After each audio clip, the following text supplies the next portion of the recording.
bien le bonjour à toutes et à tous et bienvenue dans cette nouvelle vidéo. Sur cette chaîne, nous avons déjà beaucoup parlé de CB, de PMR, de radioamateurisme, donc de tout ce qui est les ondes radio. Mais aujourd'hui, je me suis dit que ce serait peut-être intéressant de vous montrer un peu ce que c'est le spectre électromagnétique en général, en voyant un peu ce qu'il existe comme ondes et quelles fréquences, et surtout pourquoi nous, les humains, nous les utilisons.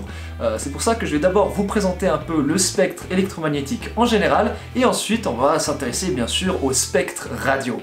Pour ça, rien de mieux que de sortir le papier et les feutres et de vous faire un petit schéma.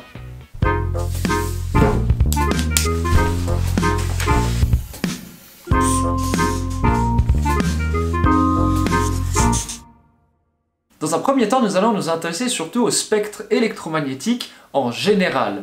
On va commencer tout en bas, je vais faire ce graphique et je vais classer dedans les ondes et les fréquences dans un ordre croissant, respectivement la longueur d'onde dans un ordre décroissant. On va commencer gentiment à 3 Hz, dans une plage qui se situe entre 3 Hz et 300 MHz. Pour ceux qui ne savent pas, l'unité Hertz, c'est l'unité qu'on utilise pour désigner la fréquence, et ça correspond aux battements, aux oscillations par seconde. En l'occurrence, 3 Hz, du coup, ça veut dire 3 oscillations par seconde. Nous allons donc commencer à une fréquence de 3 Hz, qui équivaut donc à une longueur d'onde de 100 000 km.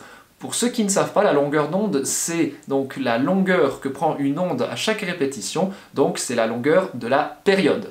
Nous allons donc nous intéresser à une tranche qui se situe entre 3 Hz et 300 MHz, et cette plage de fréquence, c'est donc les ondes radio, et c'est celles qui vont nous intéresser particulièrement aujourd'hui. Comme vous pouvez le voir, c'est ce qui se situe en bas du graphe. Ensuite, entre 300 MHz et 300 GHz, nous avons les micro-ondes que nous utilisons au quotidien, par exemple, pour réchauffer nos plats à midi avec nos fours à micro-ondes.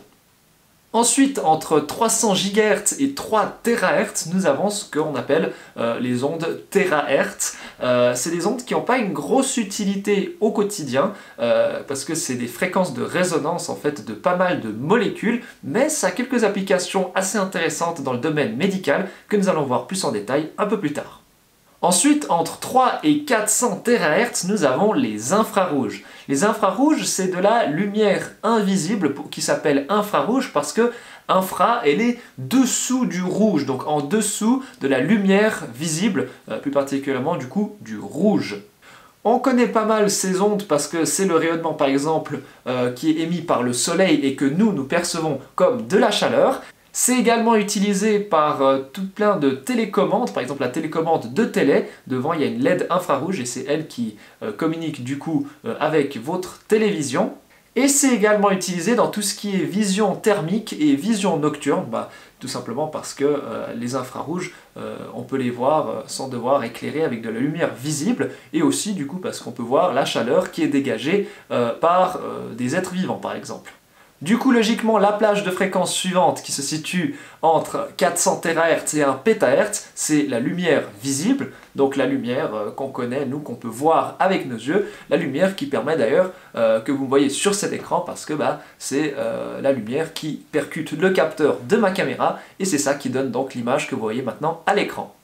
Au-dessus de la lumière visible située entre 1 et 300 PHz, nous avons ensuite les ultraviolets dits UV. Les UV qui donc nous permettent de bronzer au soleil ou qui nous permettent aussi d'être complètement phosphorescents en boîte de nuit.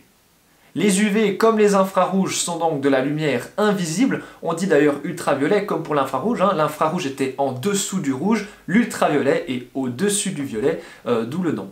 Continuons maintenant dans les fréquences qui sont de plus en plus élevées, entre 300 PHz et 60 ETH, nous avons tout ce qui est rayons X. Les rayons X qui nous permettent donc de faire des radiographies chez le médecin par exemple, ou encore de voir si vous n'avez pas des objets dangereux dans vos valises à l'aéroport.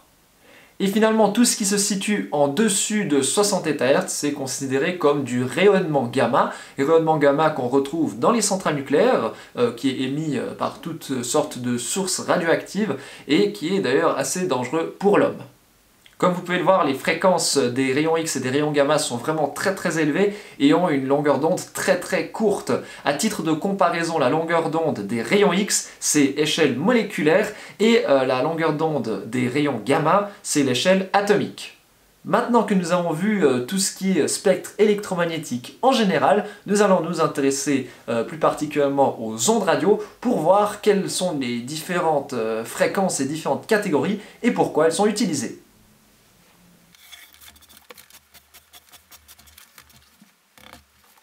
On commence de nouveau à 3 Hz, donc à une longueur d'onde de 100 000 km, et donc entre 3 Hz et 30 Hz, nous avons tout ce qui est ELF. ELF qui veut dire en anglais Extremely Low Frequency, donc fréquence extrêmement basse. Les fréquences ELF sont très peu ou pas utilisées aujourd'hui. Il y a quelques expériences qui ont été faites par l'armée américaine, entre autres, pour faire des émetteurs à ultra longue portée, mais ça a été abandonné depuis.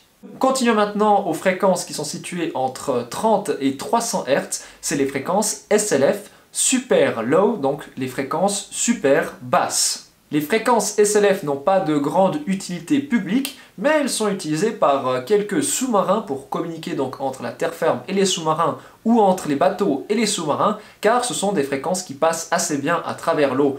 On continue dans la plage de fréquences située entre 300 Hz et 3 kHz dans les fréquences ULF, ultra low, donc les fréquences ultra basses. Les fréquences ULF qui étaient donc utilisées dans les mines par les travailleurs pour pouvoir communiquer de galerie en galerie, car c'était des fréquences qui passaient assez bien à travers la pierre et la roche, mais aujourd'hui concrètement ça n'a plus une très grande utilité. Ensuite, entre 3 et 30 kHz, nous avons les fréquences VLF, Very Low Frequency, donc les fréquences très basses. Ces fréquences sont utilisées pour les implants médicaux par exemple, et également encore une fois par les sous-marins, car ça passe assez bien à travers les liquides.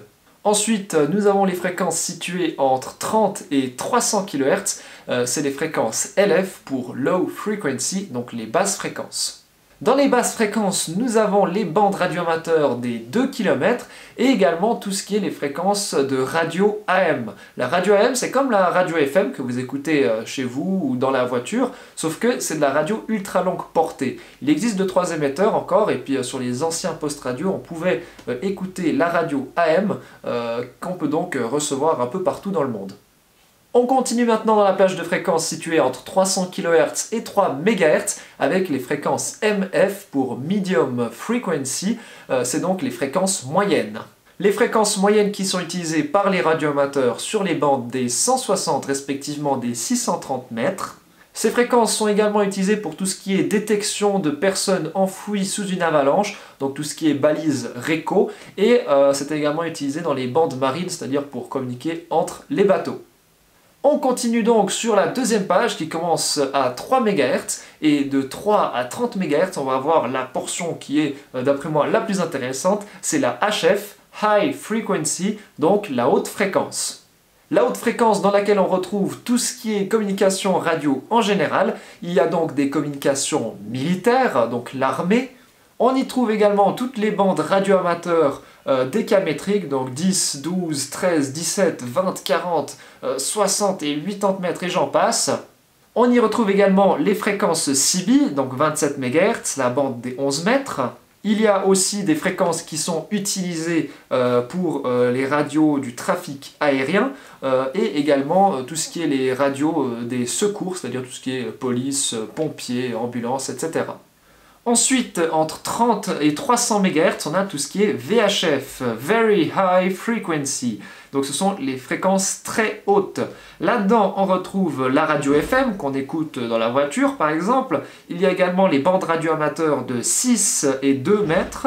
Plein de radios aussi pour les avions, donc il y a la radio VHF pour parler, mais également tout ce qui est guidage avec les systèmes VOR et ILS. On y retrouve également les radios VHF marines pour les bateaux, encore une fois les communications radio pour les secours, police, pompiers, ambulances, etc. Il y a également des fréquences qui sont utilisées par les micros sans fil et aussi tout ce qui est modélisme radiocommandé. On continue ensuite entre 300 MHz et 3 GHz avec les fréquences UHF, Ultra High, donc les fréquences ultra hautes. On y retrouve les radios PMR 446, donc les talkie-walkie, le GPS avec, pour exemple, le système Galileo, donc le GPS européen. Il y a des fréquences qui sont utilisées par l'armée. On a tout ce qui est téléphonie mobile et Internet, donc GSM, 4G, 5G, le Wi-Fi et le Bluetooth. On a aussi la télé, donc tout ce qui est télévision à l'antenne, et également tout ce qui est radar pour les avions. On continue ensuite entre 3 et 30 GHz dans les fréquences SHF, Super High, donc c'est les fréquences super hautes. Ici, on retrouve encore une fois le Wi-Fi, la 4G, la 5G, la téléphonie mobile. On y trouve également la télévision satellite, les radars météo et également tout ce qui est satellite radioamateur.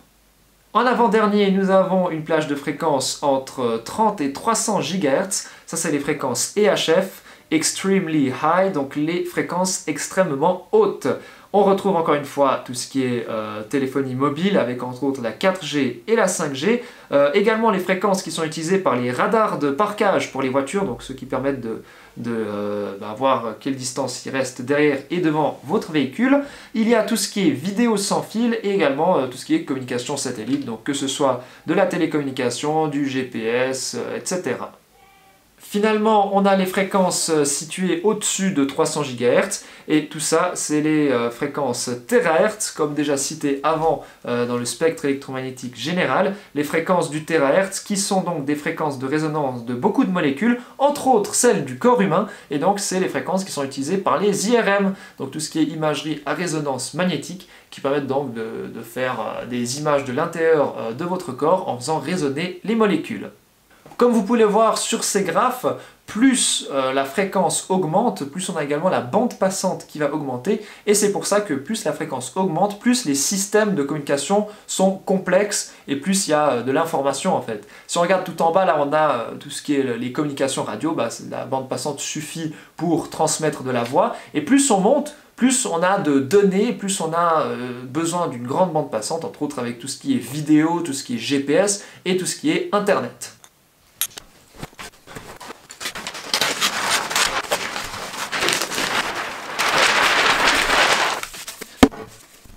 Et voilà, c'est déjà la fin de cette vidéo, j'espère qu'elle vous aura plu et qu'elle vous aura appris quelque chose. Si elle vous aura plu, n'hésitez pas à mettre un pouce bleu sur cette vidéo, écrivez vos idées et vos avis dans les commentaires aussi si j'ai raté quelque chose ou si vous avez quelque chose à ajouter. Je vous laisse également checker la description dans laquelle vous trouverez entre autres le serveur Discord que vous pouvez rejoindre pour communiquer avec moi et les membres de la communauté. Il y a également le lien vers la playlist Cibi qui regroupe toutes les vidéos sur le sujet. Vous pouvez également vous abonner à la chaîne si ce n'est pas déjà fait. Et du coup, moi je vous dis à la prochaine. Portez-vous bien. Ciao!